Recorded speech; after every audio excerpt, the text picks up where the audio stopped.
Football is back, ladies and gentlemen, which now means it's time to get your team's football shirt.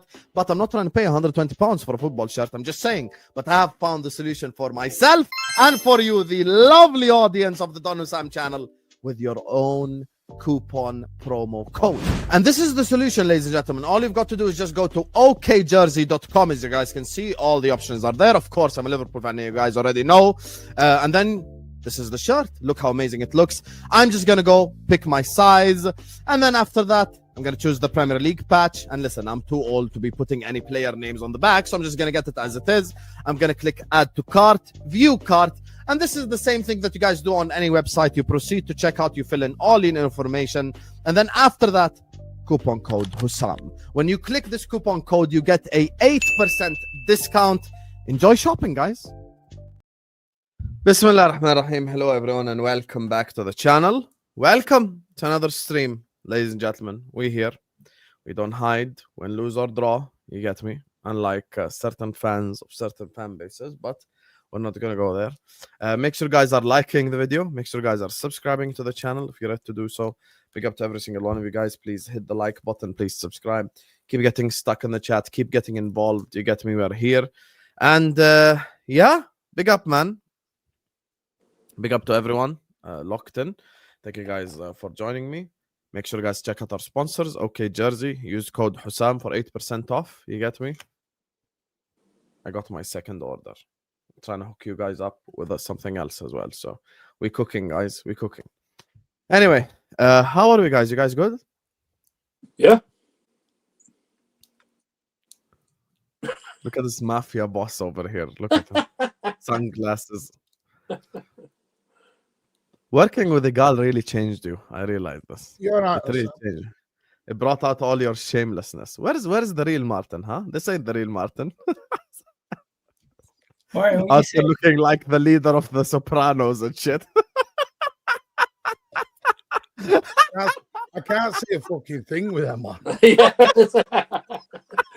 How are you saying, Martin? I've had a very good weekend. How have you two? How have you two been? Big up, man. Out here looking like the leader of the Sopranos and shit. Let's go, Martin. Anyway, there is only one place to start, to get me, and that's the Liverpool City game. So, Martin. Yes. Yeah, the floor is yours. You did I call warned every single one of you. Say it again, sorry. I warned. I warned. And I warned. And we were fourth. We were fifth. We were sixth. Our squad's crap. Pep's finished. Blah, blah, blah.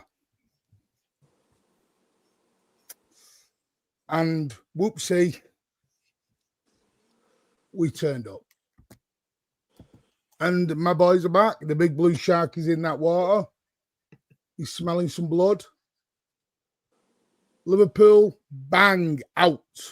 Not fully out, but they're mainly out. Egal, your boys are next. Don't chuck that chum in the water because there's a shark ready to come and gobble it all up, mate. Chum's in the water. The bloods are pouring. We are ready.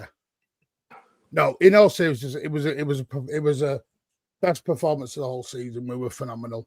So, man, apart from probably Cherky a little bit, but we were phenomenal.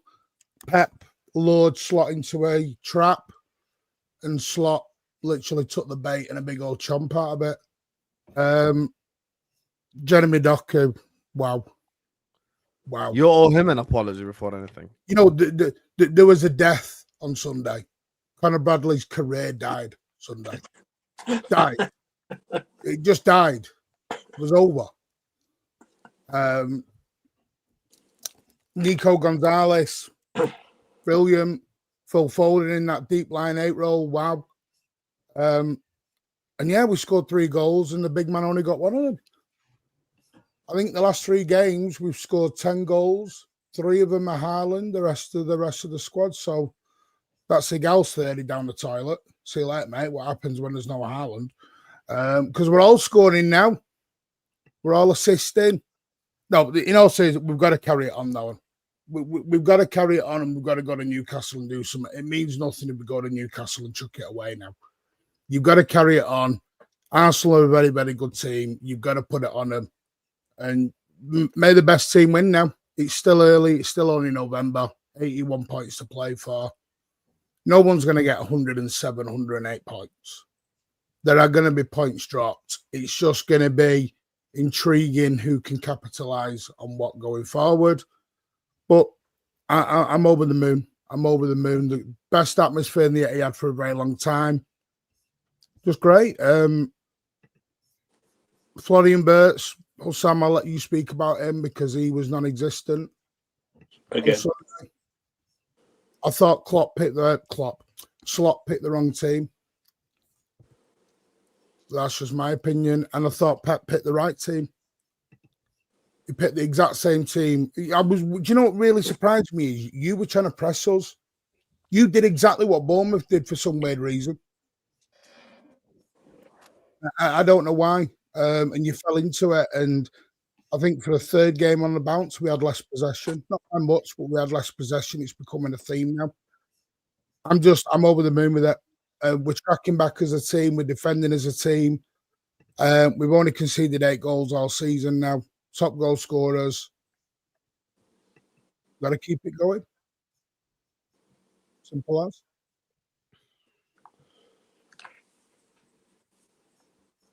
Igal, I feel like you've got to speak next. Bro, I want you to speak about your team first.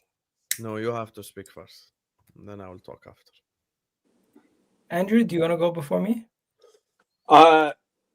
No, listen, I'd admit I was one of the ones at the start of the season because City were just... I'd never picked them 6th. I don't know if I picked them 6th or 5th. I never would have done that. But because no one was talking about them, really. They were very quiet during the summer.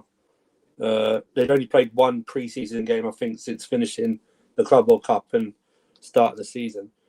And, you know, it was just a very, very, very good performance. I agree with Martin. I don't know why Liverpool pressed. It just played right into City's hands from the get-go.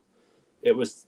And even in the second half, City, Liverpool had most of the ball, but that's because City took their foot off the pedal, really, in the second half. Allowed Liverpool to come into the game and then just finished them off with a docky. It was a brilliant performance. I mean, I don't know, man. Slot just went 2 steps forward midweek and then about 50 steps backwards in just one 90-minute period. It just, I don't know what it is. I don't know what he's got to do to sort it out. Sam, you'll know better than me. Whether he goes back to, I don't know what you tell me, Sam. What was the big difference between the Real Madrid game and the City game? Obviously, it's different opposition, and Real Madrid let him play a bit more. But it was just it was a very, very good performance all around. From Nico Gonzalez was very good in the replacement of Rodri. I thought Doku, that's the best I've seen. I know mine probably Doku's played very well this season, but that's the best I've ever seen Doku play for City. He absolutely, I don't care who is playing right back, whether it's Bradley or even Trent or even Slozerby, whoever he plays there. I think he would have destroyed anyone at right back. Just on that, Andrew, very quickly, Yeah. do you know where I think has improved Doku is Pep Linders? And I'm not doing that as in some sort of joke or banter. You mean just like I had a concern with Pep Linders. Well, I had a concern at the start of the season, so Sam knows. I had a massive concern on Pep Linders and Colo Torre because I thought, right, we're being a lot quicker in the tempo. Yeah, he's trying to get the two outside forwards involved more, which is, you know, the best way I was told it was. Imagine Firmino, Mane, Salah. Yeah. That's what he wants to do with City's front three with Haaland, Doku, and whoever's out there on the right. Is get them more sort of going, and Doku doesn't. I think Doku's major problem is he's an old-fashioned winger where he likes to hold the touchline, run, and put the balls in. City don't want to do that anymore. Pep Linders doesn't. He wants to come and he wants to get them more involved where the action is. And when Doku comes inside and he really is in that inverted role, he shines. He shines, and he seems to have bred a lot of confidence as well from it. Yeah, because let's face it, last couple of seasons he's been played a bit different, so he's a bit underwhelming. You'd probably say in his performance. Martin wanted them sold.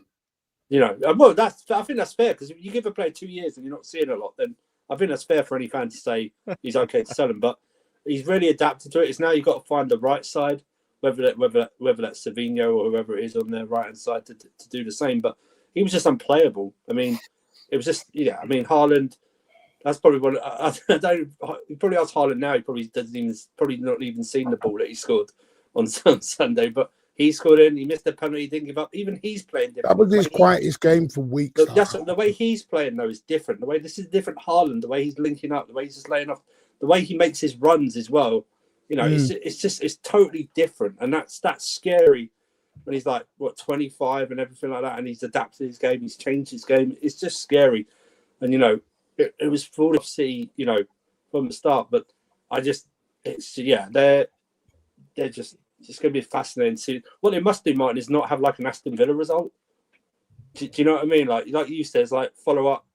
Like you've got to beat Newcastle now the following game, otherwise the Liverpool game doesn't mean anything. Do you know what I mean? It's like after the Lord Mayor show, you've got to follow it up, get the Newcastle win, and go on from there. Do you know what I think it'll come down to? And this is just my opinion. So before anyone jumps, and I mention Arsenal, I don't jump. I'm doing this in the opinion base. I think City will lose again. Yeah. I think where it will come down to is I don't think Arsenal will lose many. I think City will lose more games than Arsenal. It's whether Arsenal draw now more games. Because 3 draws is worse than 1 defeat.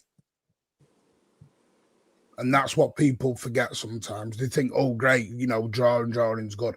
That's where I think it could come down to, is the draws. If Arsenal end up getting too many draws, because I think Arsenal are too good to not get too many defeats. It's the draws that could be the problem for Arsenal. Whereas I think City can then lose again. Because 3 draws is 6 points dropped, whereas 1 loss is 3. Mm. They've still got to come to the Etihad. That Etihad game is going to be huge. Again, it just seems to be, Gal's probably sick of it, because I am. Every time, he's coming down to the Etihad now every single time we go in these title races. And we'll just have to see what happens. But you are right. We've got to win now at Newcastle. Probably the international breaks come at the wrong time for us. Yeah. A little bit. We had momentum. We probably wanted it. And do you know the thing I just keep saying, which is mad? This is without Rodri. We're doing this. Mm. We spent 12 months trying to figure out how do you do anything without Rodri. And Rodri's, not even there anymore. Yeah.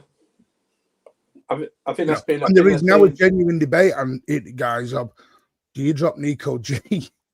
He's playing that good. And I owed him a massive apology because he's absolutely turned it around. Yeah. I think there might be like, because I don't know, do you think Rodri came back too quickly from the ACL, like last season when he... No, I think he was played too much for too long after the ACL. Right. I think if you'd have brought him back and played him 40 minutes, game off, 30 minutes, he wasn't. He was coming back and he was playing nearly 90 minutes. Yeah. And I think it was just too much. I think it's now what you're saying. So if you've got Nico Gonzalez playing well, it's more like you just go to Rodri, okay, we want to get you up near 100% as possible with no setbacks. Do you know what I mean? So we'll introduce you like 20 minutes here and there or something. We'll build it up now. We won't start you. We'll build it up until we're fully ready to start you, like the second half of the season, so to speak. Do you know what I mean? After the Christmas period, so to speak, or during the Christmas period. Do you not show me? You're not told me about City and what's that first goal? You see where it starts? That was City of old, 2-3 years ago. We're playing out from the back. By the way, Donnarumma can't play out from the back, is what I'm told, by the way, as well. I've got Donnarumma playing the ball out, and we're playing intricate little passing. And that starts in our own corner flag in the corner. And we get the ball. I think there's about 10 players involved in about 45 passes. Mm.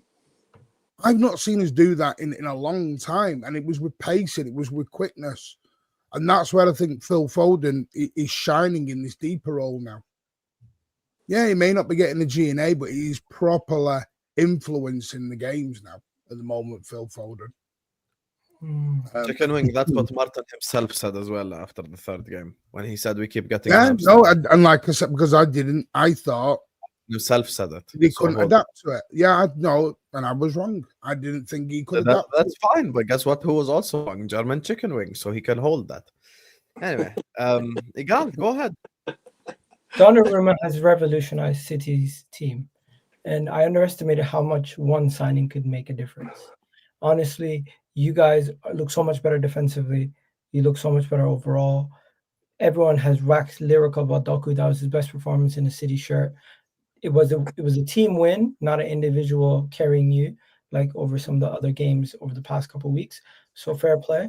I thought the main thing though was the story was the width that City had with Cherky, Doku, O'Reilly, and Nunez compared to the lack of width that Liverpool had. And this is where I'm going to speak about Liverpool. Salah, Verts, Robertson, and Connor Bradley offered Liverpool nothing compared to what City had from their wide players and their fullbacks. Their wide players and their fullbacks in this game shut down Verts, Salah, and kept everything flowing when it came out wide. You had Doku ripping Connor Bradley a new one. You had Cherky doing his own thing, and even when he came off, you still had somebody else coming on, still making a difference on both flanks. I thought the game was won and lost on the flanks. You could not play through the middle. Liverpool's build-up play is poor, and when you have Van Dijk basically taken out of the game by him getting pressed and being asked to do other things with what do you call it, Kanate, Robertson, and Bradley, you really missed that out ball with Trent. And I'm not even going to talk about Trent. Just the fact is, outside of Ryan Gravenberch and Van Dijk, who in this team is playing the long ball over the top? Who in this team is giving you any outlet from that back line? City, they said, you know what, play the ball long, but not with Van Dijk. And their game plan worked with perfection. If I'm going to analyze the game fairly, I thought City's game plan was very visible from minute one, and I thought Liverpool had no adjustment throughout the whole 90 minutes to try to find another way to play, and almost seemed like when you didn't get the goal that I thought should have been stood. I thought the goal should have stood, even though Robertson was in the way and everybody else. I thought that was a perfectly good goal.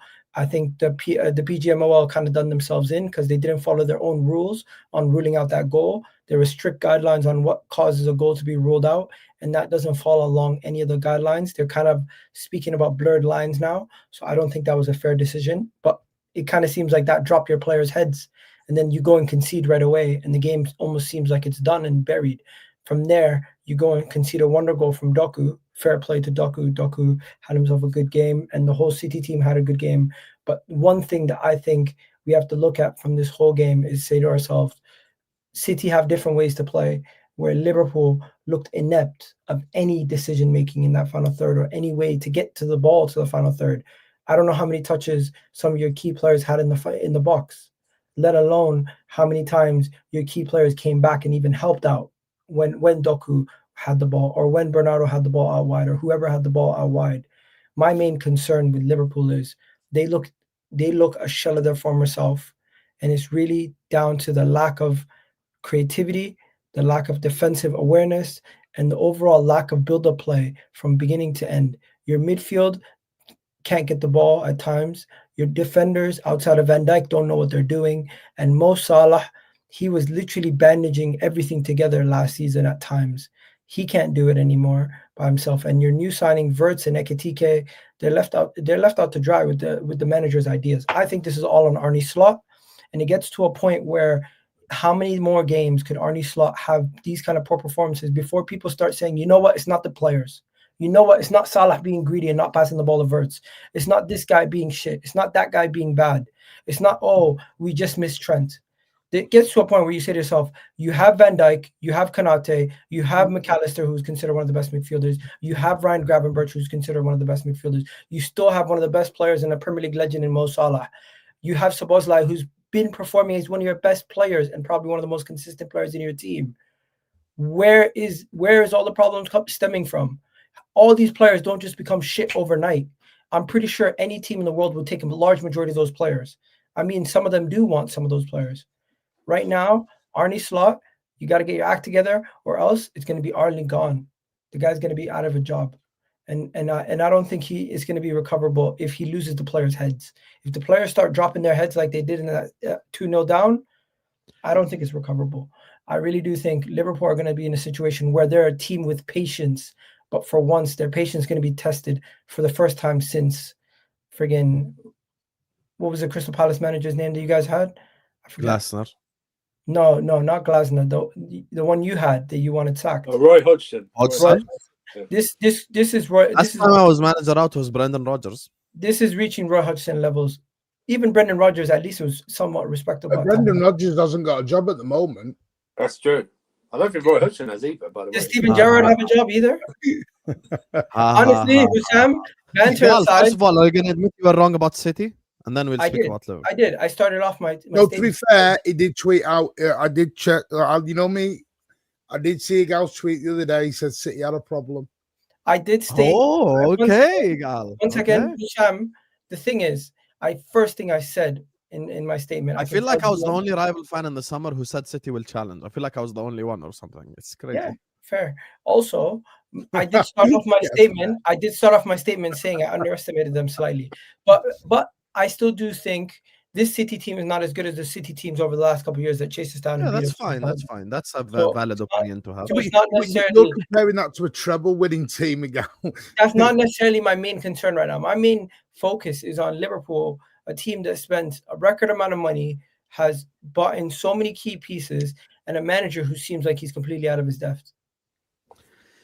Look, this is my thoughts. First of all, guys, we got almost 400 people in here, even during this international break. We got you guys covered with entertainment, and I'm gonna do like giveaways as well and plenty of stuff. So I've got you guys covered with so much shit. You get me? I got a lot up my sleeve, Habibis. So stay tuned, like the video, subscribe. I don't think the players are playing for slot, is what Emmanuel is saying. I think any conversations. Thank you, Emmanuel, but I'll respond to this now. I think any conversations about mentality or lost the dressing room or any of that, I think are just cop-outs because we are giving Slot an unnecessary excuse, in my opinion. Because I don't think this is a mentality thing. I don't think this is a lack of effort thing. I don't think Slot has lost the dressing room. I just think Slot is asking the players to do stuff that they're not comfortable with. I think he's putting them out there on the pitch and he's asking them to do things that they're not good at. If you're trying to replicate PSG, put that in the bag. We don't have a winger like Kvaratskhelia or Dembele or Doué or any of the guys that they have who can get past 4 or 5 players at any moment in time. We don't have a midfielder like a Vitinha. We don't have a midfielder who can do that, who can dictate a game, who can control a game. We don't have fullbacks like PSG do. If we're trying to replicate total Dutch football from the 70s, then that don't work either, because it didn't work with who? It didn't work with Cruyff.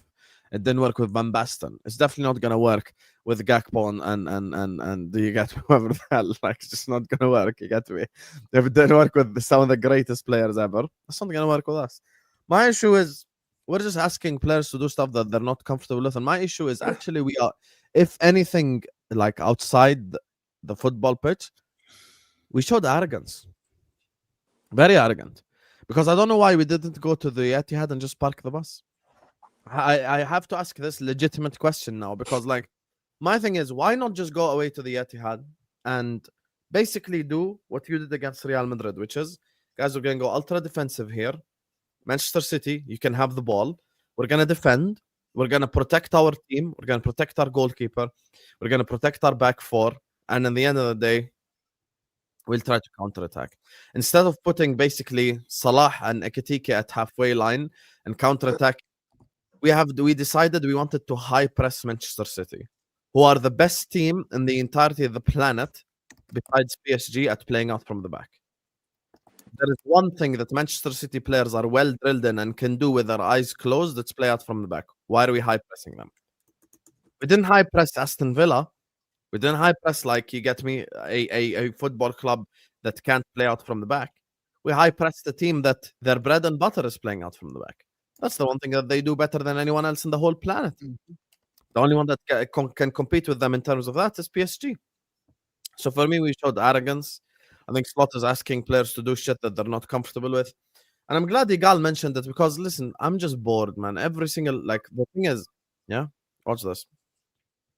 Every week there is a new player that people want to point out. Talk about Florian Wirtz. Talk about Salah.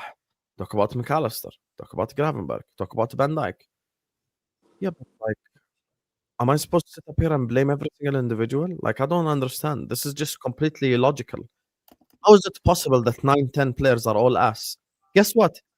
When we put the players in a position to succeed against Real Madrid, Salah looked amazing. When we put the players to succeed against Aston Villa, Salah looked amazing. So did McAllister, so did Gravenberg, so did all the players. Allow the players to do things that they're comfortable with. And that's my biggest issue. We're asking these players, all of them, to do shit that they're not comfortable. We ain't Man City. We ain't PSG. We ain't Netherlands from the late 70s, early 80s. We're just not. We have to find our style that works with the players that we got. And I think that's the biggest issue that we have. And yeah, we are in a very dangerous position right now. And title race is definitely over. We're in a top 4 race now. You get me? So yeah, I need to bring a Chelsea fan, a Man United fan, and a Villa fan, and start our own show. You get me? Start talking about top 4 race, because I'm just gonna be here for vibes when it comes to the title. Does that mean me and the gal are on our own show now? We just did on our your own own show title now. race show. Yeah. To be fair, some Chelsea fans think they're in a title race. So There's Andrew. Lewis, where is Lewis? Get that fraud on the stream. He still thinks he would be joint top right now. And last stream he was saying, "Oh, that doesn't count because of Sunderland." Now because of Sunderland, he's saying he's joint top.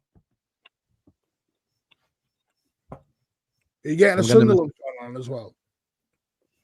Why not? Get a Bournemouth fan while you're at it too. No, they're on the way down. They've been slapped again, Bournemouth. guys, how do you fix Liverpool? Do you know what? I'm going to say something I didn't think I'd ever say. I have concerns on you. You are. I think you've got too much quality. 100%. The quality is there. Let's not lie and pretend Liverpool have got crap players. You haven't. I think the managers tried to. I'm actually baffled by Slot. I'm baffled by him. And maybe, you know, when you watch your stuff on the TV and you don't see it, but when you see it live, up close and personal. Were you there? Yeah, of course, I'm always there, you see it. And I just felt like Pep just set a trap for him and he went, all right then. And everything he did, even the substitutions, he was falling for everything. And even Ekitike, right? Yeah, all of you guys like Ekitike and speak highly of him. The invisible man, as we call him. But you want to know the problem, Martin? No one is asking the why anymore. Everyone wants to say the what. No one wants to ask the why. Why did Ekitike have 11 touches? Why? Why does a striker that likes to get involved in build-up play, that likes to hold up the ball, that likes to pass the ball, only has 11 touches? By the way, Ekitike, 7 passes, completed all 7 of them. So it's not like he lost the ball. Why is Florian stuck out on the left wing? Seriously now. Could someone explain that one to me? He doesn't trust him in the middle. But he bought him on his form in the middle. I honestly think Liverpool's recruitment, although it looked amazing, maybe they didn't have the plan in place to play all these players. Because let's be honest, I specifically mentioned numerous times. Call him out, Tigal. I mentioned numerous times, Husam. Call him out, Tigal. He's here. Call him out. Oh, where's he at? Yeah. Lewis, what are you saying, bro? On the stream. Tell him, Miguel. Lewis, what are you saying, man? Come back. Because last time you had a word to say about you wouldn't be joint top if it wasn't for Sunderland. And last night, if I'm not mistaken, he mention it on A-listers? Because he said we're in a title race until we're not. This guy fully said, what do you call it, last week? Oh, it's not the same because I'm not blaming red cards for us not being top. And then in the group chat yesterday, he says, oh, if it wasn't for 2 silly self-inflicted errors, we'd be joint top. I'm like, that's the same thing. Lewis, if you want the link, I'll send it to you. He keeps wording it differently, but it's the same goddamn thing. But yeah, we went over this last week. Let's go back to Florian. Miguel wants to cook you, basically. Let's go back to Florian. Husam, we told you, or at least I told you, maybe some other people did on A-listers also, or Al-Ahwa, but I know for a fact, I've mentioned this to you numerous times. You said each position was an upgrade. Now that we're sitting here, 11 games, however many games into the season, Do you still feel like you've upgraded in every position? Do you feel like you've upgraded in left back, midfield, striker, left wing? Do you feel like you've upgraded in all these positions? Because I'm looking at some of them right now. It doesn't look like you had a plan on how to play Florian Wirtz. It doesn't look like you had a plan on how to play Frimpong. It doesn't look like you had a plan on how to get Kirkes used to the new role that he's going to be playing, because he's not playing the same way that he was playing as Bournemouth. At Bournemouth, he was almost being used as another wing option to cross the ball in. At Liverpool, he's being asked to defend so much. He's looking like a bozo on many occasions. Then you're now having to rely on players who you didn't trust last year yourself as a fan. You didn't trust Robertson last year as much as you did over the years. Trent was already out the building. Connor Bradley, you had more belief in him last season than you do now. Kanate looks a shell of his former self. You look at McAllister, because of Wirtz, in my opinion, playing in a certain way, you're not seeing the best of McAllister. And then Szoboszlai, who's been one of your most consistent midfielders this season, and Gravenberch, when he's playing, he's pretty good. They're being good, but you know what happens with all your new attackers? You now have a fight for who's going to be the top dog. Mo Salah's not getting as many touches. Mo Salah's not getting on the ball as much. Everyone's somewhat trying to be the main man at times, and I do think there is a loss of identity in this Liverpool team from what you were last year. Do you like to cook, Igal? What? Do you like to cook? What do you mean? I'm asking a question generally because I'm going somewhere with this. Do you like to cook? Yes, I love to cook. Last night, over the last couple of days, I made lasagna and I made steak. And what else did I make? Steak, I perfect. made Are you good? homemade garlic bread, cheesy Are you garlic good bread. at making steak? Yeah. If I go tomorrow and I buy you a 5-pound steak and you make an unbelievable meal, you're a good chef, right? Adequate, yeah. Okay. If I go buy a 50-pound Wagyu beef and give it to you and you cook it like shit, is it my fault or your fault? It's your fault. It's my fault, I mean, in that case. The issue right now is not the recruitment, because this is a transfer window that every single one of you would have taken in the summer. You might say, oh, not Kirkes and Frimpong fairs. Yeah, let's get it straight. Everyone was scared in the summer. No, but Husam, because of the way that Slot is applying them on the pitch, we are now saying stuff like this. But you agree with me then? We're no, my problem is not recruitment. My problem is not we spent too much money. My problem is not we went to Harrods and got excited in the aisles. My problem is how we're using them on the pitch. One second. I think there's certain profiles that don't make sense to what you need. You had a ball playing right back who's one of your best progressive passers, and you went for a wing back who overlaps with when you have Mo Salah as your winger already. It didn't fit. If you were going to transition to a back three, I think some of your signings would have made more sense. But the fact that you're still playing a back four, Husam, it's not about the recruitment. It's not only about the manager. The recruitment also has to be criticized. Okay, tell me, what is it that the recruitment got wrong? Can I ask you a question? This is the situation. This is the situation. It's not about a Wagyu beef comparison. To me, it's you need a new spare tire. And I'm giving you a friggin' SUV spare tire when you have a Honda Civic. It doesn't make sense. That's what you've done. You've got car comparison. We're on you had Trent Alexander-Arnold. You're Trent Alexander-Arnold, who's one of the best in his position at passing the ball, and you went and got something completely different. You had all these unique profiles in attack in Luis Diaz and everybody else that you had. Unfortunately, Diego Jota passed away, and you went and signed two strikers who don't necessarily play on the wing and don't give you as much width. So there is a situation where the straight comparison to the players who've left and the players who've come in, they don't fit. And it's on the manager to make them fit. But the signings that you've signed, I don't think they necessarily work in cohesion with what you already had. Okay, if we just play the way that we did against an Atletico or against a Real Madrid or against an Aston Villa, everyone looks better. No one complained about Florian Wirtz's performance against Real Madrid. As a matter of fact, people praised them after that game. No one complained about Wirtz's performance away at Frankfurt. People praised them. No one complained about Wirtz's performance at home to Atletico. People praised them. Why? Because he's capable of performing. So is Isak. So is Ekitike. So is all these players. The problem is we're combining stuff that just don't go with each other. No, that's but the two coexist, Husam. No, because I don't think the reason why I don't blame recruitment, Igal, is because we had a transfer window where we legitimately upgraded on everything. Watch this. Robertson, Karkaz. Karkaz is essentially a younger version of Robertson, made the PFA team of the season, which you've used for Saliba and Gabriel. So you know he wasn't a scrub last year. Okay. Florian Wirtz, Bundesliga player of the season. Creativity was looked at by Man City as the Kevin De Bruyne replacement. Alexander Isak, top goal scoring striker in the whole league. Ekitike was the project signing at striker. So we did everything that we need to do. But once again, the manager is not implementing this, the players and not putting the players out there in the correct position. Let's say this Sunday, right? Forget all recruitment, forget everything. Let's say this Sunday, we did what we did against Real Madrid, sorry. We gave Manchester City the football. We put Salah and Ekitike at halfway line. We parked the bus. We played a low block, basically. Same what we did against Real Madrid. And we made it very difficult for Man City. And we tried to counterattack them. I promise you, I would have backed us to at least leave there with a draw. At least get a 1-1.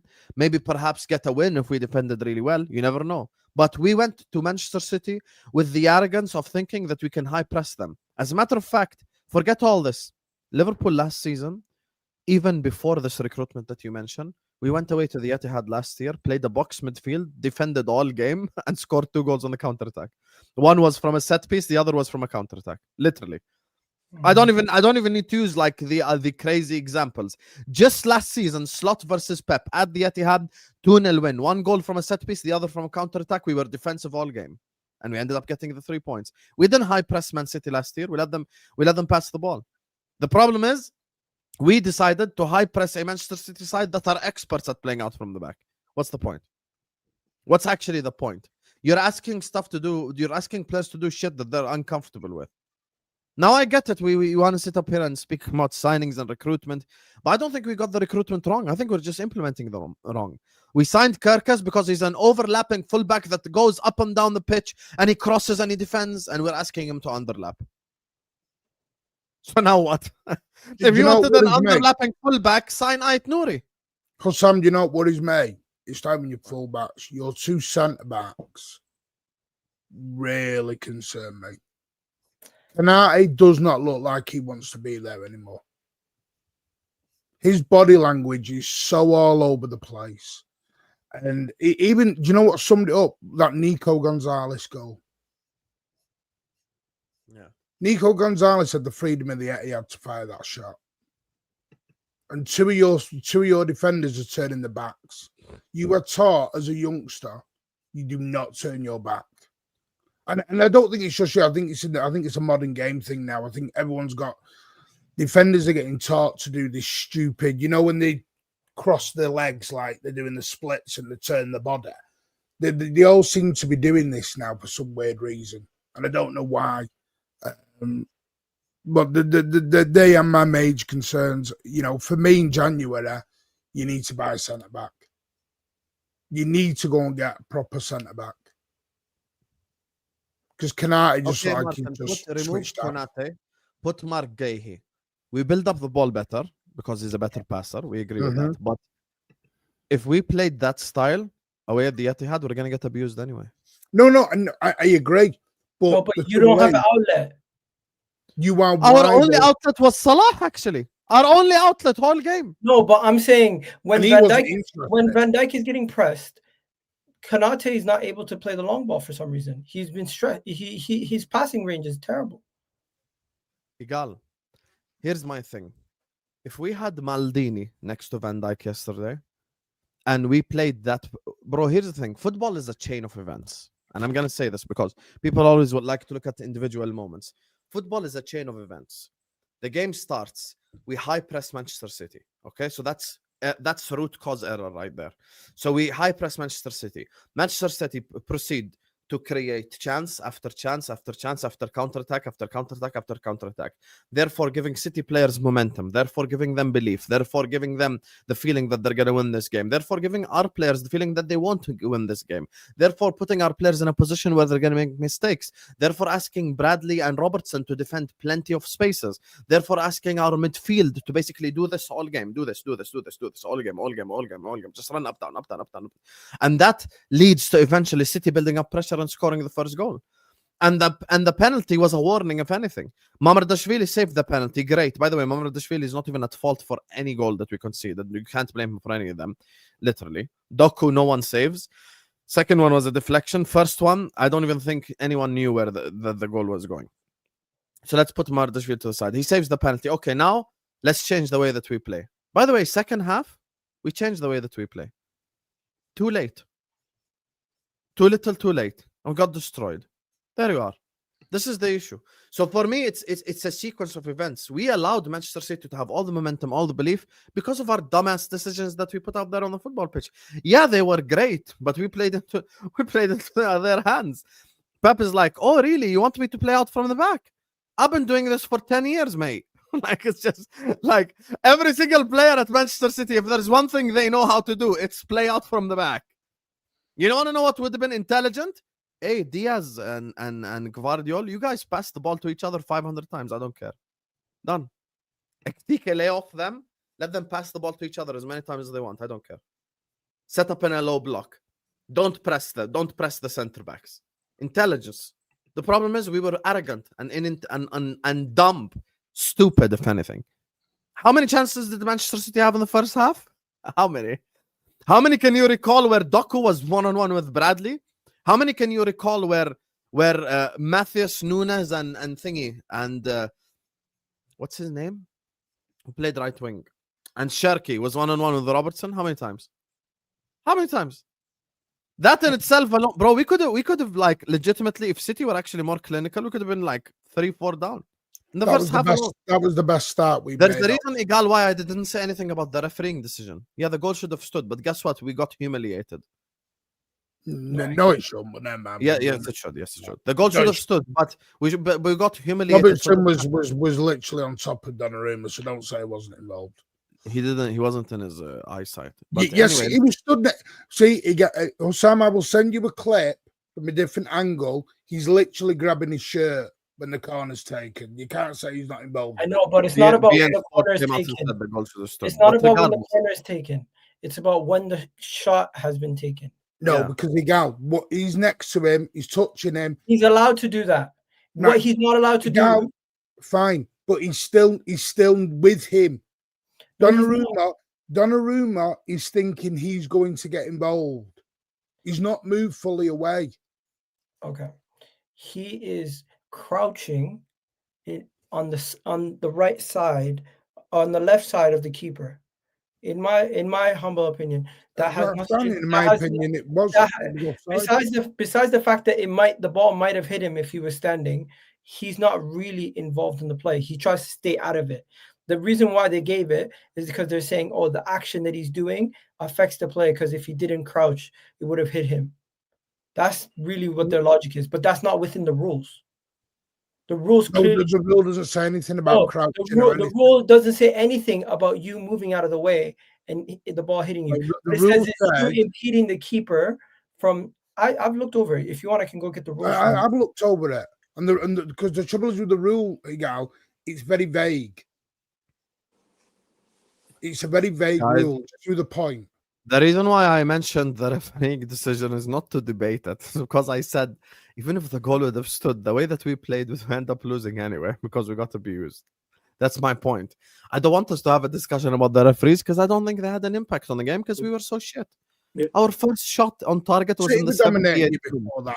Double fly shot from far. That was our only shot on target. Wow, yay. Very, very good. So that's my thing, bro. Like, it's just we're doing everything wrong right now, and I'm slotting simply because I believe he can turn it around. Because I legitimately, till the second, believe small tweaks here and there, and we'll end up winning games of football. Small tweaks. I didn't see anyone, by the way, saying the Akanji goal should have been allowed then. Which Akanji goal? Which Akanji goal? Which goal? Do you not remember? The Akanji goal, when he was apparently offside, interfering with the keeper. You know what goal? 2 years ago. What about the goal you scored? Yeah.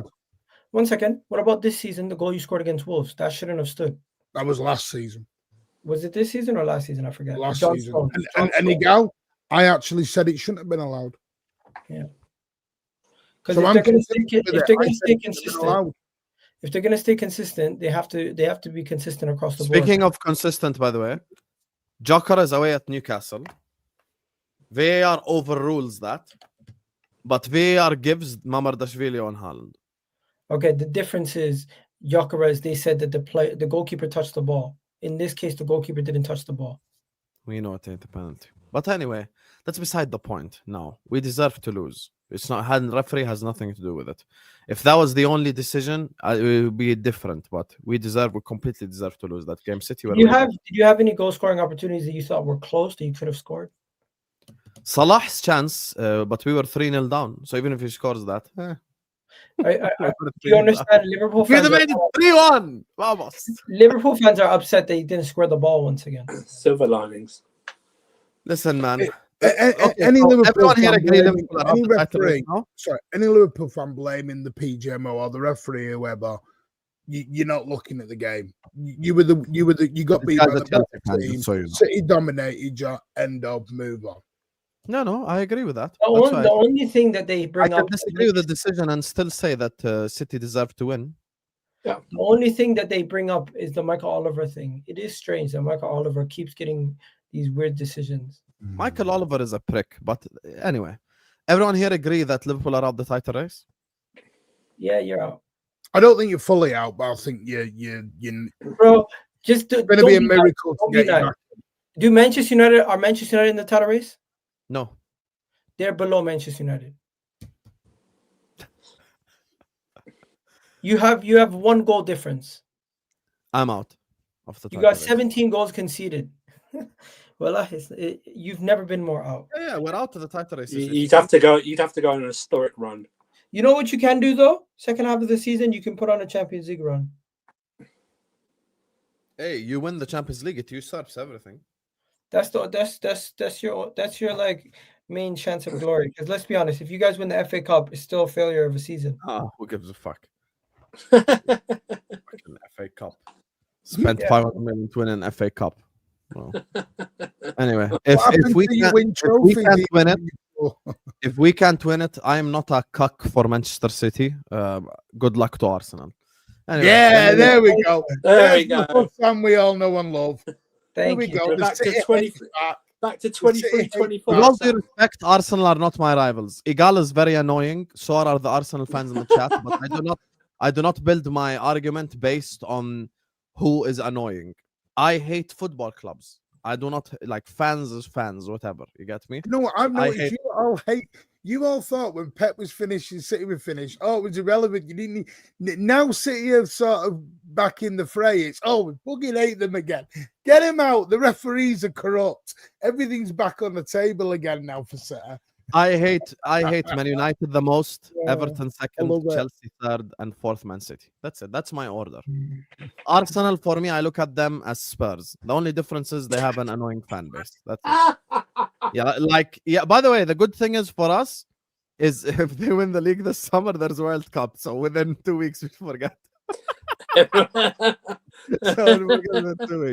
But me personally, listen, Manchester City stopped me from winning the league twice. I'm not gonna be with the guy that's why? That is why I didn't win it. You get me? Like 7 times, bro. No, it means title races. Title races. Twice we were stopped. Yeah, let Martin and Igal run the show. #Carnage. You were the guy that clipped me up when I was singing "Blow the Whistle," referee. You fraud! I realized it was you. Bro, you know who clipped you up and used you in their Paddy Power used you in their friggin' promo. When? Literally talking about Liverpool, Man City. They use you in your promo. You got to see this. Send me the video, please. I was like, you can sue them for using your likeness. Well, they're using Husam to promote gambling. Yes. That's outrageous. I get them. Big up Akia, who says, big up Husam, congrats on 65k. Martin, I believe in you. You've got this. Hey, the Liverpool fans spared. If you want to be with Man City, up to you, Habibi. I ain't trying to be with Man City. I'll be honest with you, bro. I ain't trying to be with no Man City, bro. I'll be honest with you, bro. Husam, can I show you still image? Off what? Game? Share? Look at this. Big up Akia. These guys literally got you for like a 2-second clip. Play it. Title my ass. The moment. Wow. Wow. That's it. Wow. Mama, I made it. Title my ass is what I made it on. Wow. Mom, I made it. I'm on Paddy Power. Wallahi. 2 seconds. Title my ass, and that's it. That's it. Wow. And the 2 seconds before that was like Liverpool fan tweets of them saying, I think we can come back. This is our chance to get back into the title race. And then Husam, title my ass. Yeah, that's how I It feel could be right now. a beautiful sky blue season. City win the league and Coventry come back to the Premier League. Sky Blues taking over. You know what? Speaking of, let's speak about Arsenal next. You get me? We've covered the Liverpool City section. Big up to everyone locked in. We got 500 people in the building. I appreciate you all. Make sure you guys are liking. Make sure you guys are subscribing. Keep getting involved on the chat. Make sure you guys check out our sponsors. Like I said, use code Husam for 8% off as well. So, Igal, 2-2 draw away at Sunderland. Talk to me, Habibi. It's the end of the world for some people, but for me, I'm calm. I'm calm, cool, collective. You drop points sometimes, and in the manner that we drop points, we came roaring back from a 1-goal deficit, scored 2 goals. Trossard scored a nice goal. Saka scored a decent goal. But you know what? I'm really overall disappointed in how we threw it away at the end. 2 of our better defenders, David Raya and Gabriel, there, and they did their best. But what can you do? And you know what? I looked at people criticizing Arteta for substitutions. I look at all the players out injured. I'm not going to get on to Arteta about substitutions. We did our job to get back into the game. I trust a team that's only conceded 3 goals to hold off and not concede a second goal away at Sunderland. But guess what? It didn't. That's not how the cookie crumbled. And I'm not even going to get criticized refereeing decisions or anything else. I just thought overall we weren't good enough in the first half. We did not press them enough. We weren't aggressive enough in the first half. We let them have too much respect, too much time on the ball without getting onto them. And coincidentally, second half when we get onto them, that's how Saka gets his goal. Declan Rice wins the ball high up the pitch. We end up getting a goal, forcing an error. And then the second goal that we scored, it was a beautiful moment of brilliance from Leandro Trossard. I think Leandro Trossard is slightly underrated, and even from my own fan base, a lot of us wanted him moved on so we can bring in somebody more fancy, but he just keeps performing consistently, and fair play to him. People can say, you know what, we missed Gyökeres in that game because no chance you have your center back in the box scoring off a long throw when you have Gyökeres on the other end forcing pressure on the defender. And we can see in these kind of games the amount of running in space that Gyökeres offers us, because there was no one causing that back line as much trouble as we usually do. And if there's anything I could be critical about, it's really the fact that we couldn't play through the middle. We really were limited to playing out wide and trying to win the ball back on the counter. We need to find ways to break teams down. But I do think with Odegaard back, Havertz, Madueke, Jesus, Gyökeres, all these guys coming back, we will have the opportunity to play these guys late in games against tired legs and be able to break teams down a lot easier. But yeah, that's pretty much it. If anyone has anything else to say, let me know. But overall, I'm not too stressed. I do think Sunderland's a good team, and I don't want to take away from them. They performed well, and they did their job to a certain degree. Can I jump in? Yeah, go ahead. You mentioned injuries. Yeah. Now, you've been on here for 4 weeks, waxing lyrical about the deepest squad, the best squad ever, blah, blah, blah. And now you're giving me injuries. We were down to 2 first-team attackers. All right. But you've got this deep squad. Best squad you've ever had, best squad in the league. Hey, take six forwards off any team. They're going to struggle offensively. That's the truth. You had Norgard, you had Wanyera, are they strikers? Are they strikers? I'm sorry. You not play midfielders in the forward line? Pep does. We did. Moreno. He scored 2 goals midweek. My question to you, Martin, if your number 1 striker's out, that's Holland. Number 2 striker, Marmoush. Who's your number 2 right winger? Our number 2 right winger. Savio. Savio, Churka. Okay. Let's say Savio's out. Say your best midfielder's out, Rodri. Right? That's Lee is out. Okay, so that's 4. Then what do you call it? Who's your third choice striker? If Marmoush and Haaland. We don't have a third choice. Okay, so then in that case, who are you gonna put in false 9? Foden. Okay, so take Foden out also. Mm. Then final piece to after all those guys, the final one would be who's on the left? Who's on the left outside of Doku? So you mean like last season when we had Jamal and Poozy at the back? Stay with me. Stay with me. Stay focused on this I'm season. staying with you. Got a response. Who's the final person on the left? Outside of Doku, who plays on the left? Right now, probably no one. Mamouche. Maybe Foden. No, Foden and Marmoush are already in the list. Who else? They're already in the list. So I don't get what's the point here. My point is, would City win a game without Haaland, Marmoush, what do you call it? Foden, Rodri, Doku, and Oscar Bob? Well, here's where I'll disagree with you on one thing, Igal, and that's you've been consistently winning games. Hear me out. Let me tell you what I disagree with. The importance of Haaland to Manchester City is not the equivalent of the importance to Gyökeres to you.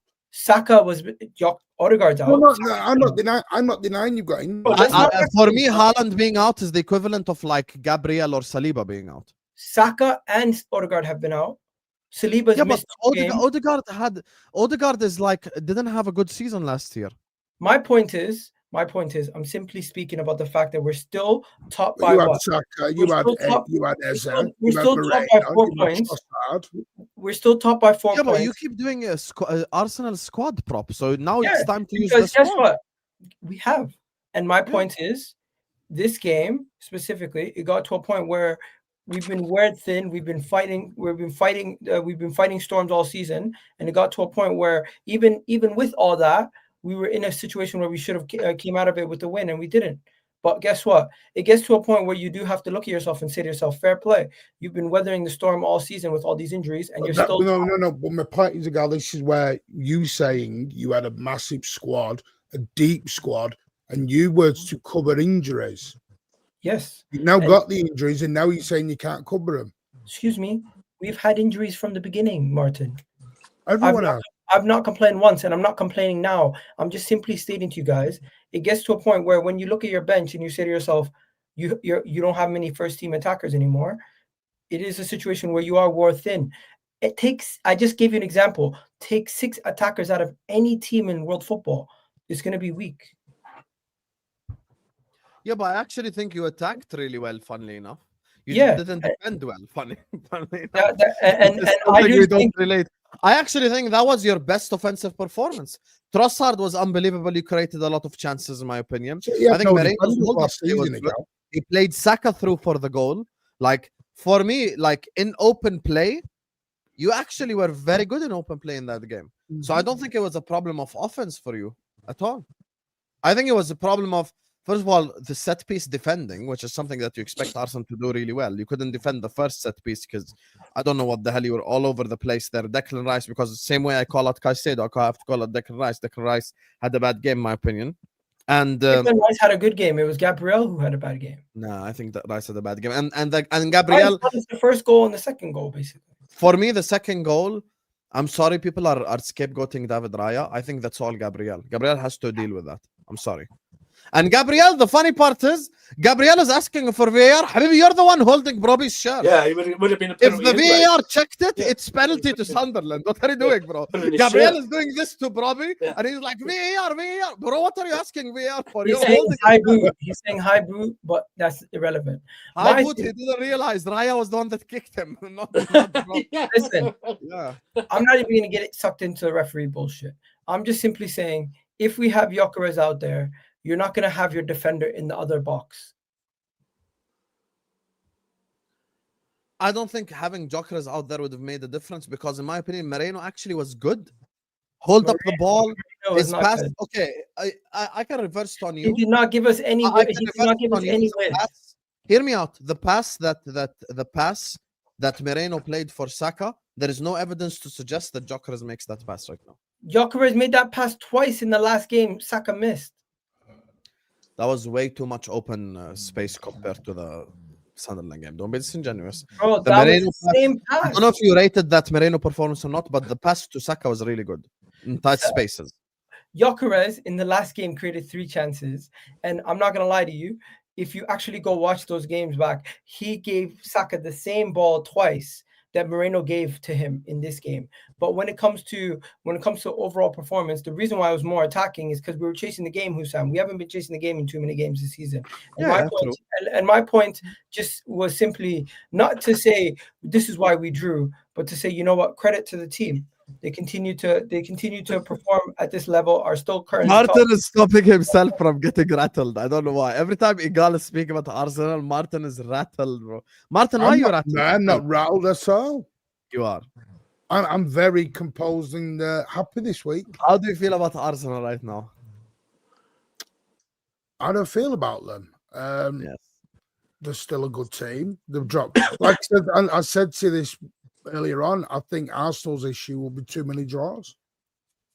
Okay, so you think you're not gonna have draws either? City don't actually tend to draw. We actually tend to win or lose. We don't draw a lot. We haven't drawn a lot in the last 2 or 3 years. Draws is something we don't tend to actually do. Okay. So your players are just coming back to full fitness, right? Your team's coming back just to full fitness now, right? No, we've still got Rodri out. Kushinov wasn't there. Well, Kushinov was dropped. There are still players out. It is what it is. Do you think you'll make signings in January? Depends if there's departures. There's no room at the moment to bring players in. Our squad's full. We need to sell players to bring players in. I do think Nathan Ake will leave. I think he'll leave to get game time. Yeah, Kovacic is out. Kovacic is out for nearly all season, by the way. So yeah, I suppose we'll see. But yeah, we need players out before we make signings in. Mamouche ain't Nori are going to go to the AFCON. We'll see. Egypt ain't gonna stay too long, brother. Oh well, that's what I'm hoping for. I know he's Egyptian or Moroccan. No, he's Moroccan. I don't think Moroccan. Who's Moroccan? Ait Nouri. Ait Nouri. Ait Nouri is Algerian, mate. My bad. Yeah, well, I don't even know. You do realize that's very insulting, you know? That's like calling someone Irish Scottish, you know? This is his apology is very Algerian and Moroccans, you get me? I apologize. Do you know what it is with Ait Nouri? I've not seen Ait Nouri because I've got a 21-year-old keeping Ait Nouri warm on the bench at the minute. I've got Nico O'Reilly at the moment, so I'm all right. I've not seen much. This is Arsenal's season now, honestly. No, we just need to keep our job. Right, Sam, you've been in enough of these title races. You think 4 points for Manchester City is anything? Can I ask a question, Martin? Damn. No, I know what you're doing. You're trying to rattle me now with this. I'm just asking a question. I just ask. I'm here to ask questions as the host, not just state my opinion. Well, go on then. Ask your question. Is this Arsenal's year? No. I think City will win the league. Why is it not Arsenal's year? Do you think we're scared by 4 points? Oh, Sam, you've been in enough situations. 4 points. And they've still got to come to the Etihad. It's not that. They've got to get through these 2 next league games as well. Yeah, now still got. One thing I will say. 7. The next few weeks are going to, because Arsenal got some tricky fixtures coming up. Don't get why Igal isn't as confident. I expected him to go like, no way. Like, of course it's our year. I'm the same. Nothing's changed. It's just these guys are getting. You are worried about Man City. No, I'm letting him get his chest out because I want to see his full, and I want to see what his energy's like in a couple of weeks' time after he drops points to Newcastle or something else like that. Because I don't think this City team is as good as the last couple City teams, and I still do think they're. As good as the treble season, no, because I still do think as much as we look at the last couple games that they performed well, fair play, but we'll see how they do versus Newcastle. The last couple we won 6 out of 7. Yeah, and we're 11 games. How many games unbeaten? I know. No, you gotta be careful because I know what Husam's done. Husam's done this to try and get me. What has into Husam done? Can you stop I know what he's blaming me, doing. bro? This is the Arsenal section. One second. I just want to remember how many games ago was that Liverpool defeat? Because you think the way people speak, you think we lost recently. It was in August. Yeah. So since the Man City game, that's what 10 wins in a row, and then a draw. So that's 2 draws, and then we beat Atletico Bilbao. So if you want to talk about undefeated streaks, we're currently on a 14 game undefeated streak. Mm-hmm. 14 games undefeated, only 2 draws in those 14 games. Right, City had 1 draw. That's what I'm saying. City don't draw. But you've lost in that time. You lost to Aston Villa. Yeah. But if you draw, but you don't get the point making is you draw 3 and we lose 1. We've drawn 2, and one of them was shared with you. So you can't really. The point making, Igal, is City don't this season at the minute. We're not lose. When we lose 1, we then go and win 6. By the way, if I'm not mistaken, you have 3 defeats, 1 draw. We have 2 draws, 1 defeat. I would rather have 2 draws than Igal. I'm not denying that, but listen to the point. The 2 defeats at the start were with James Trafford in the net and players. They don't count. They don't count. Of course, Igal. Of course, they count. But my point is, since Donnarumma has been in the goal, we've conceded less goals than your lot. No, you haven't. Yes, we have. So how many goals have you conceded? Yes, we have. And I'll tell you why. With James Trafford in net, we conceded 4 goals. 2 against Tottenham, 2 against Brighton. We've conceded 8 all season. Since Donnarumma has been here, we've conceded 4 league goals. That's less than your 5. Okay, so we're only counting Premier League. Okay, fair. Understood. Now you only want to count all new Premier League, right? You don't want to do all. No. But point I'm making is Donnarumma, and you said it earlier, is you underrated the signing of Donnarumma.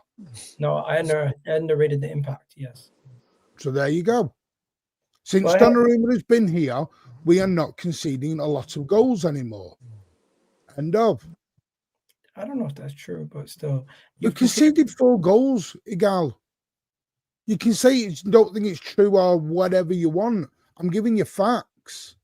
No, that's not true because you conceded to Arsenal, you conceded to Burnley, you conceded 2 to Monaco, you conceded. Oh, so we're including Champions League now. So last week, so let's week when Haaland's goals were included, it was only Premier League. Now we're going back.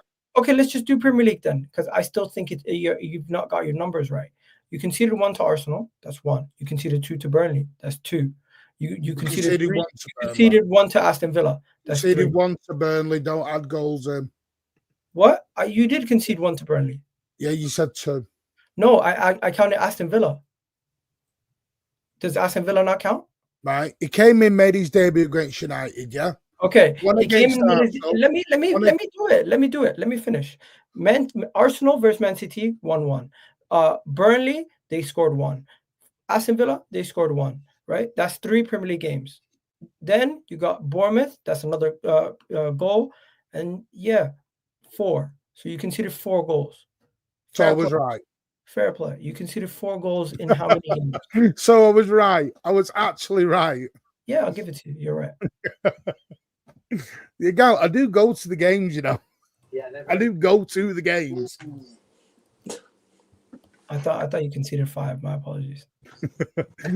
Not involved. This is not this title race has nothing to do with me.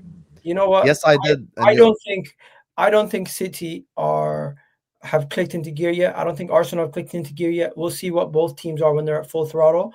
But next week versus Tottenham, I'm confident versus Tottenham. Martin, are you confident away to Newcastle? I do think we'll get a win. I think it'll be scrapper. Newcastle are desperate for points at the moment. They're in bad form. It'll be a tough game. I'll take anything up there. Take a 1-0 scrappy win and get out. I think Newcastle's the kind of game you struggle against because this is the kind of game where you know what they're not going to let Doku do what he did against Liverpool. They're gonna be able to cover your wide channels a lot more. They're going to be a little bit more defensive, and they're going to try to make it a physical battle. Erling Haaland's going to have 2 people marking him the whole game, and I do think you're not going to have the level of creativity you had versus Liverpool, because Liverpool, I just thought they played into your hands. Same with Bournemouth. I think But Newcastle. Bournemouth said that. Everyone keeps saying that. We're not going to have this level. We scored 4 against Dortmund, 4 against Bournemouth, 3 against Thing, but, you know. Newcastle's a different.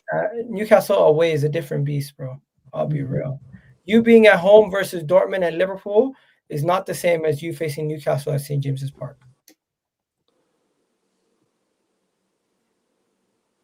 Newcastle just lost to Brentford. Newcastle are finished, I'll be honest with you. But that's No, their it away record. It doesn't That's matter their away who Newcastle lose to. When they face teams like us, they step up. They're different at home than they are away.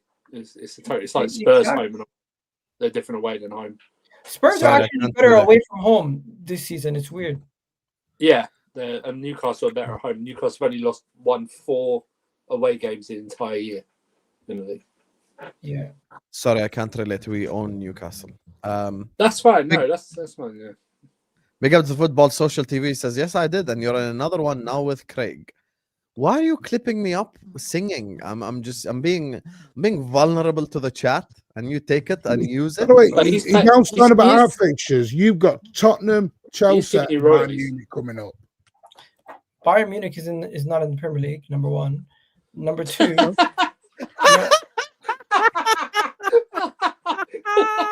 One illegal. Number two. What we need to do is when he makes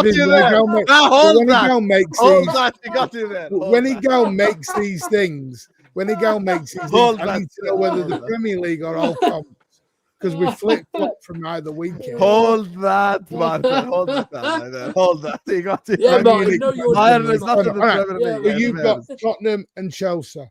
Yes. No. Yes. You've got the North London derby and Chelsea away. Yes, it is. Yeah, Chelsea's away. Go look at the history of those fixtures, and then you tell me. Oh, so we're doing history. Okay. Oh my God. No, but that's what we're doing history. We're doing history. The last time you had a lead on a Zigal, you bottled it. Yeah, I knew you were gonna go there eventually. So yeah, might as well help you get there at the end. Thank you. And that was 8 points, not 4. You know, Martin, you keep mentioning Arsenal bottling it, but I don't see Igal keep mentioning the 115 charges. You see? Oh, here he goes. Oh, he's been quiet for a few months, and now he's here. Igal is relaxed. I don't think City can mention why they're going to win the league without mentioning Arsenal. Arsenal can mention why we're going to win the league without mentioning anybody else. I think we have the better manager than you, and we have the better squad than you. You do not have the better squad than me. You have the better manager, and you do not have the better squad. You have the better manager and the better striker. That's it. Okay. I agree with that. What about Bayern Munich? Do you guys think they have a better midfield? Maybe you could say midfield, but I think it's quite even. I think the only area where you guys are better than us is you have a better manager and you have a better striker. And if you want to say in that case you have a better attack, fair, you have a better attack. Everywhere else, I think we're better or even. Okay.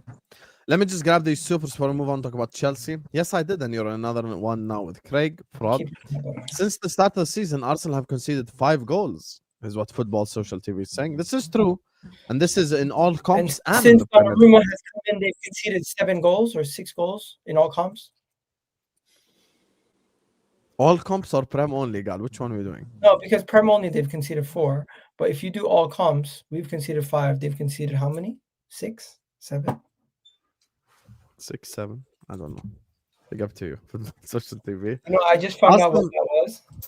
Arsenal have also conceded 4 since Donnarumma. Yeah. When was our first goal that we conceded? I'm sorry, I can't relate. We conceded 17, guys. You've technically conceded 24, I think. All comps. We conceded 17 in the Premier League. He's doing all comps for you. You're getting the old comps off Igal. Igal, why are you off flip-flop? 17 in the Premier League. We do all comps, or we're doing Premier League. Igal, you're rolling down. 17 in the Premier League. 17. It's crazy. Out of all teams, we kept the clean sheet against fucking Arsenal, bro. What the hell? Yeah, you know what? We came into that game too defensive. But yep. And now you Guys, can finally admit it, looking in hindsight. But regardless, But big up to hey, all of you. what I guys are can liking say this is, subscribe. We're gonna yesterday, get a 10-minute. We're gonna do a 10-minute Chelsea segment because they don't deserve long anyway. You get me? You beat Up Wolves. yours. Caicedo got dominated by Andre. Make sure guys are liking and What? subscribing. we got We ran are out. 10 likes away from 200 likes. Let's get there. Every single one of you, please close the live chat and hit the like button. Subscribe to the channel. I got you covered with entertainment during this international break and giveaways too. So So bitter. make sure you subscribe. So bitter. Okay, Jersey. Code Husam, 8% off. Andrew, Yes. Chelsea. How do you feel about your club right now? Are you in a Are title you in the race? title race? Yes. No. Look, here you go. You in it? You in it? Come on, say you're in a title race with us. Come Would on. you, He's would you passed be? it already. Would you- But I'll do it. Should I do a Lewis impression? Until we're not in it, or we're in a title race. No, this Should I is do No, a that? Lewis no. impression. Day 120 of 1,456 of your world champs, Chelsea. Today, the world champs, the gargantuan Chelsea, are in a title race until we're out. There's no way every single day he tweets that out. He must have He them. does. Very consistent. He must Very have it consistent. automated to tweet out. No, No, he automatically. actually says it every single day. Yeah, he does it every day. He just moves the number up one by one. That's what just happens, isn't it? It's the The same thing. commitment's Yeah, unbelievable. that's Wearing a his very good sunglasses commitment. indoor as well, the little loser. You're a loser, Lewis. You're a loser. Go ahead, Hey. Andrew. I'll say this: Chelsea fans always comparing their players to everybody, always saying their team is this good, but when they're this close, they have no chest to say they're actually going to win. Fact. You know, Oh, everyone that's fine. You can never. I don't believe in the rule that I'm here to answer for Chelsea fans because most of them are idiots. So I'm not here to answer for them. I would say this: I can rate my players, but still believe as a team we're not good enough. We're not consistent enough. We are the best inconsistent team in the top four. That's what we are. The best inconsistent team.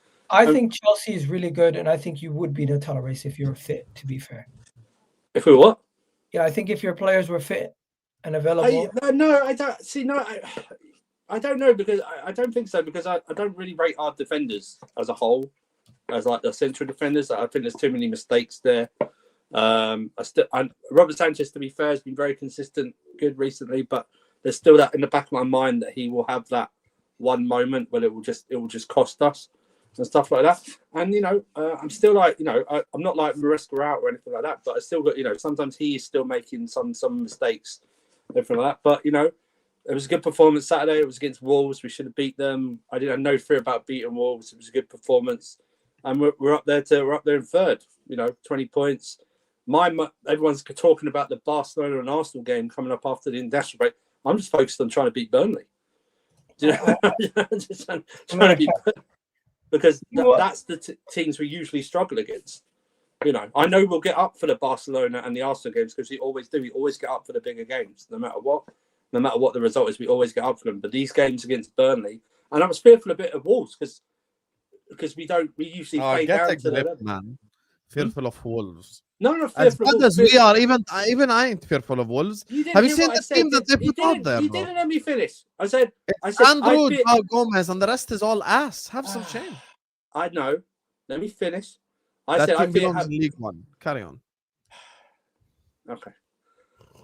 Don't smile. Don't slurp and smile. You're a fraud. I can't smile now. No, I feel how we play against them. I don't fear them. I feel we always play down to their level. You know what I mean? I thought we always do that. That's my problem with it. And that's why I talk about the inconsistencies. And that's why I say you can book me on your top four show, Sam, because we're in a top four race. We're not in a title race. We're in a top four race. I don't care what anyone says. So you can book me. You can book whoever on that show as a Chelsea fan. I know if Chelsea fans live in a fantasy, that's up to them. I don't subscribe to them, whatever they do. I'm just realistic when I say this because of the way the team's built. I think we can only do so much. I think we're in for the cups. No problem. It's a cup competition. It's the luck of the draw. But when it comes to the league, we're in a top four race, no matter what anyone says. I'm just going to say this.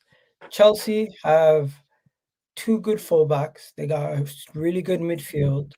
Your best player is injured, and you guys are still churning out results. Your best centre back's injured. You're still churning out results. I really do think people are sleeping on how close you are to the rest of us. when it comes to Liverpool, City, and Arsenal. It's just the inconsistency at Gal. Do you know what I mean? It's just you can see it coming that we'll play shit against Burnley, but we'll play well against Barcelona and your mob. Do you know what I mean? It's just the inconsistency in the performances like that. It's just putting the run.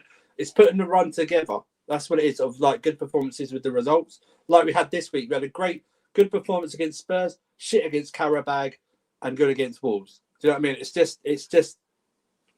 But you know what makes no sense to me? I feel like whenever I speak about Chelsea, people think I'm being disingenuous, but I honestly do think Chelsea is a really good team. And I've been saying for the longest time, you guys have the best midfield in the league. But when it comes to overall performances and the inconsistencies, I think it's just with the age. It doesn't have to do with the lack of quality in individual players. It's more some of these mistakes are mistakes you make just because of the young players you have and the lack of what do you call it? Just games played. They don't have as many games played, so they're not. I think the age thing is running out, because when you look at it, most of our main players are nearly 24, 25. You know what I mean? The discipline and their experience. They've had 3 or 4 or 5 years in the league and stuff like that. So it's like, I don't individually, if it's like an Esteban, someone you could go to his age and something like that. But when like the game against Sunderland wasn't to do with age, it was about quality, and the way we kept just playing the wrong way. You know, stuff like we kept crossing the ball in when we shouldn't have crossed the ball in. It's stuff like that. It's quality for me. It's quality and it's decision making. That's what it is. It's when to pass and they shoot, when to shoot when they pass, and stuff like that. And that's the inconsistency. That's just IQ. That just comes with more games played. Yeah, but I don't believe the age now is most of these players. I'm just not going to have it as an excuse. I don't think it's an excuse. I think it's a legitimate point. When it comes to some of these guys have never played Champions League football. Some of these guys, that's fine. I'm not talking in the league though. Guys have not played at this level. Some of these guys have not played this many games consecutively, not played in these many competitions, have not had this little rest in football in their careers. And I'm not talking about Reece James. I'm not talking about Cucurella. I'm not talking about some of these other guys. I'm specifically speaking about some of your new signings and some of the younger players in the fringes of the squad that are being relied on heavily because of some of your injuries. But hey, if Chelsea we don't really, the way he's picking the team, we don't really, the new players are sort of in and out. Do you know what I mean? They're not like Pedro's not in and out. No, João Pedro. So João Pedro, that's what I mean. João Pedro is the only one who's really. He's been good the last 2 games, João Pedro. Yeah. But what I mean is, you know why? Because he actually gets rest with other players now available. Well, he will do. Hopefully, I'd like Palmer's due back. Liam Delap though, fucking hell, bro. Some of these performances, bro, I'm like, oh shit. He got sent off, bro. Delap on some Brock Lesnar shit right now. I'm telling you right now. I knew from when I seen their comps for him at Ipswich versus Arsenal was just him trying to shoulder barge players. That's what he got sent off for. He got sent off for against Wolves on his comeback in like 20 minutes. He got 2 yellow cards. Second one was a smash into some guy's face. I think Martin could have done what Delap did on Sunday. But you know what? Let's give Delap a break because it's not. Martin could have done the same exact thing. Put Martin on there. I promise you, the shoulder barged a couple of Wolves defenders. You get me? Like Delap did fuck all that game. I'll be honest. Yeah, he did. You're right. He did. I really couldn't do what Delap had done. I really couldn't. But no. So you put no. Yes, you could. You put Martin out there. You put me out there. You get me? We could have done the same thing. Let me shoulder barge a couple of Wolves defenders. I never give me fucking 50 grand a week. I'll do it all day, bro. Just give me. I'm good at shoulder barges. I'm there. I'm there. You know, I still will never understand Chelsea's transfer window because it doesn't seem like win now signings. After João Pedro, none of them seem like win now signings. I don't know. I've come to accept that. So when people say, when other Chelsea fans, we're definitely in a title race even after this transfer window. I want to smash their head through that window and just make them realize. Wow. Hey, are you going to make this signing in January? You just said you want to smash elbow smash people on the pitch or something. No, I said shoulder pad. Oh, okay. Thank you very much. This has been an aggressive show. Make a signing in January. No, I think what will happen is we'll be linked to everyone and they'll just bring someone back online. That's what they usually do. Wow. I know the playbook of this now of our because every club has their own their own media, don't they? So no, the reporters. I'm already seeing you guys being linked to what's his name, the guy at Real Madrid. Oh, Rodrigo. Yeah. Yeah. I saw, but then again, I saw you guys linked to him about 2 hours ago again. So it was like, I think he's just. Bro, we were also linked to Semenyo for 100 million. I don't think exactly. anybody in January. Yeah, I know what we're going to do. We link to everyone, and it'll be either no one or it'll be one of the guys, one of the. You know, this is going to be the dry January because we all had an expensive summer. It's going to be a dry January. Maybe one of the top 6 sign some players, and then everyone's going to gas up that one. Spurs will probably be the only one who signed like a couple of people. Sam, we're not going to. January is going to be a transfer window where we're just going to say today nothing. I'm not sure. You know, I actually think January will be busier because I think the World Cup's going to play a major part in it. How so? In terms of like all doing these players deals. are going to be away at the World Cup. Yeah. And if you look, every time there's a World Cup beforehand, there tends to be a busy window beforehand because you're going to get more deals done in January because they won't be able to get as many deals done in the summer. But you could also get pre-agreements before the summer starts. So I think there'll be more. Matt Gay will move in January. Or he could just stay at Palace and then go wherever the hell he wants to go at the end of the season after coming back from the World Cup. True, but if he moves in January and goes to the wrong place where he's necessarily fighting for a place and he's not getting game in, game out minutes, imagine Tuchel just says, "Yo, I'm not playing you no more." I think he's going to have that problem wherever he goes. He's going to. If you're moving Palace to a top club, you're going to fight for your place in all these top clubs. Yeah, I don't think he goes anywhere. I think we might see more deals like some deals during, but more deals like in the May, like just for the season end, they announce them or something like that, just after the season ends, like before the European Cup final end or something like that, just before the World Cup starts. You'll see like with the Club World Cup last year, Martin. You know what I mean? Like, he could become a club legend. He could win them a European trophy. Yeah, he's already a club legend at Palace. He won the FA Cup. I know, but he could captain them to a year. Don't do this because it's the same thing that people said to you and to Martin and to Andrew every time you want a player from a smaller club. Let's keep something in mind. Gahey was in Liverpool tracksuit. Yes, he was ready to sign the fucking contract on deadline day, but the club basically stabbed him in the back. I think if there is an opportunity to make that signing in January, we will do it. You should. For you, but will Palace be able to now be like, you know what, we have something good going, just stay till the end of the year and then leave on a free and you get maximum money? We don't get a penny. It depends because Palace, they have targeted Nathan Ake, which is why I mentioned him earlier. Yeah. So Nathan Ake, for example, we're probably going to want 25-30 mil. Palace aren't run with money, so they say they want to spend 30 mil. They might want 30 mil for Gay.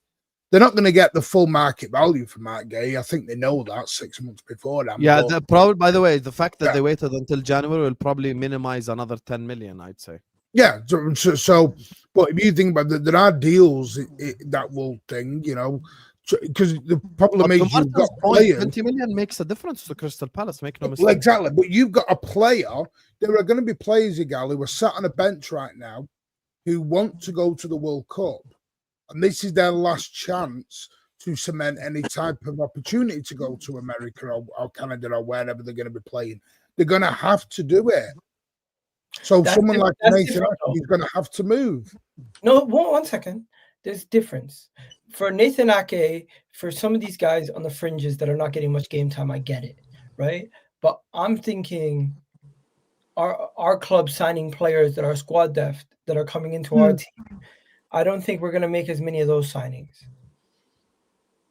I don't think you'll get many, bomber signings in January. Yeah. I think you'll get your 30, 40, 20, between 20 and 40 million signings. You get a lot of loans. You get a lot of your squad players. Yeah. Your squad players that will need, because like I said, I'm sorry to keep using it. Nathan Ake has been told by the Dutch manager, needs to play. Yeah. You need to go.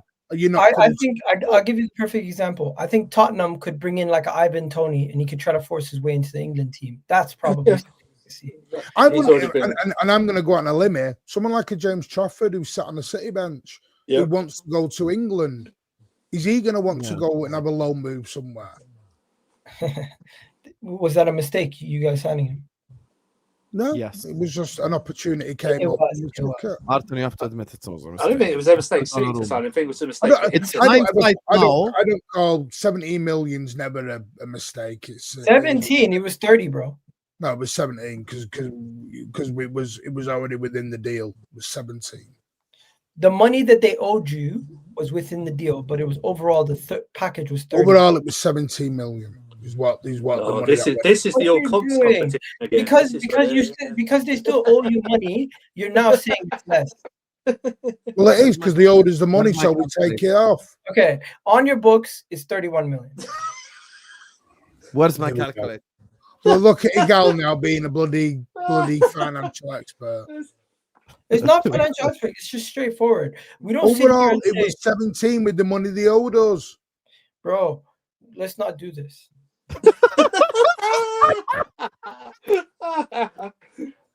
Can we have 1 week without you both having a go at each other? Just 1 week. Igal's There's telling 1 me about week without Manchester the City Martin Igal football. fight. He's telling me about City and what the finances were. No, he's telling about financials. He's not talking about City. He's talking about financials. Sam, I know it was 17 mil. That's what went in. Listen, man. Big up to the football social TV says, Husam, you're not singing in this one. Yeah, obviously, I have no reason to sing. right. I'm miserable. At least he's giving you royalties for it, Sam. Yeah, thank you. Thank Guys, you for the applause, Guys, James Trafford's transfer fee was 27 million total, and he's telling me it's 17 because they Burnley still owe them 10 million on the original deal.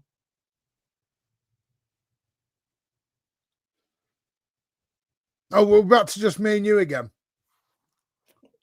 Do you have anything to say about that? What's 27 takeaway time? 17, but it's still an extra. There's still an extra 4 million that you're not accounting for in bonuses.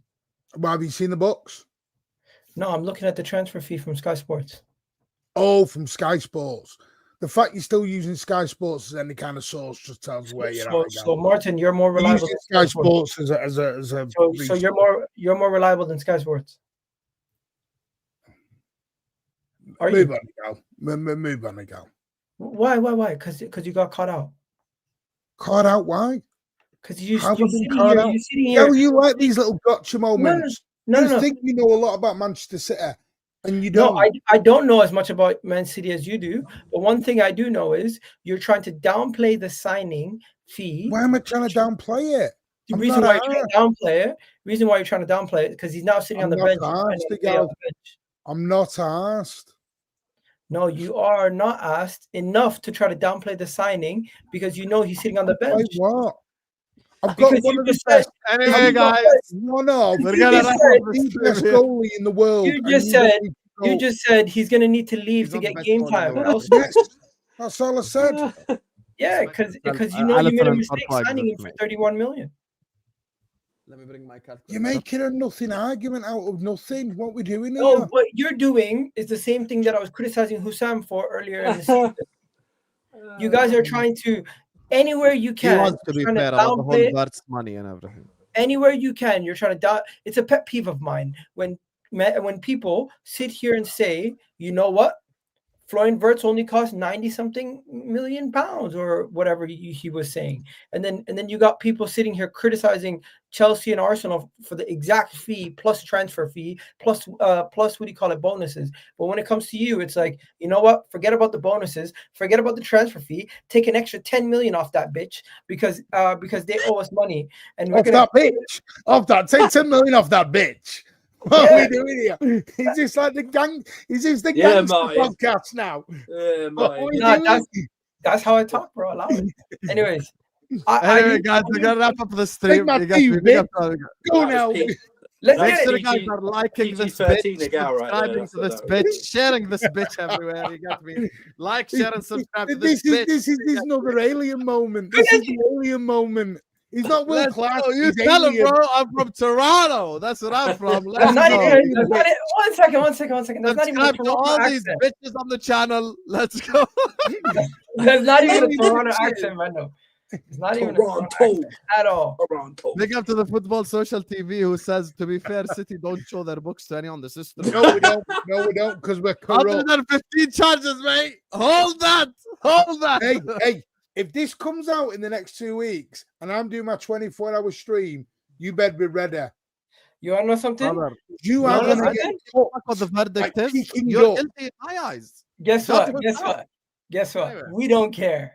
We don't care. Oh, you don't care. You don't If care you're about the innocent, truth. Oh, I see, only now- care if you're found and now guilty. the If you're not truth doesn't guilty, I don't if care. you're care. innocent, nobody cares. In You our sat eyes, here, nobody no, we cares, go. Mac. You sat nobody here cares. for 10 minutes There's making still a there's Strawman still- there's- argument. 1 second. There's still referee gate. There's still referee gate. You have made a strawman argument about the pet peeve on 27 million Trafford, and now you sit getting this. Oh, I don't man. care. You're guilty Yeah. anyway. You're guilty anyway. You're guilty anyway in the eyes of the law. No. what's I never this said crap? that. I just said I don't care what happens about that. I'm just at this point.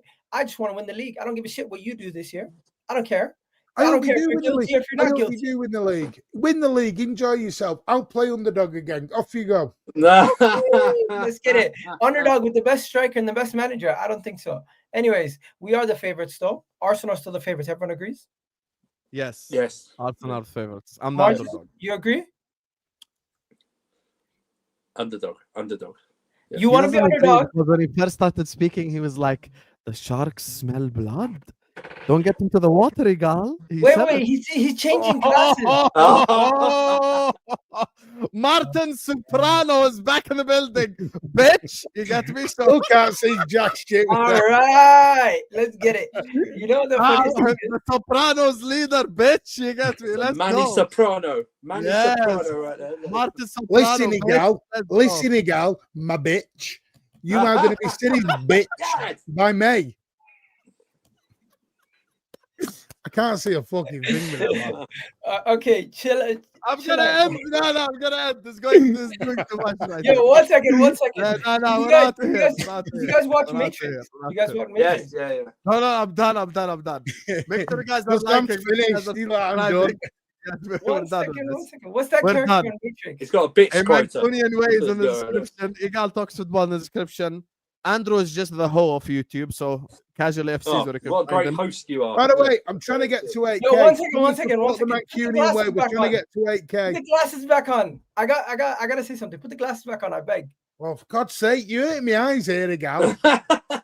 Guys, put in full Go screen. on. Put in full screen, Husam. Welcome, Morpheus. How are you doing? Hey, do you know what? I'll take Morpheus. Red pill, blue pill fits perfectly. Yeah. now. I'll take a bit of that. I'll take Yeah, we'll Morpheus. see you He's a guys later, badass. man. Liverpool You know crisis what he was, meeting at Egal? 8. He was a badass bitch. bitch.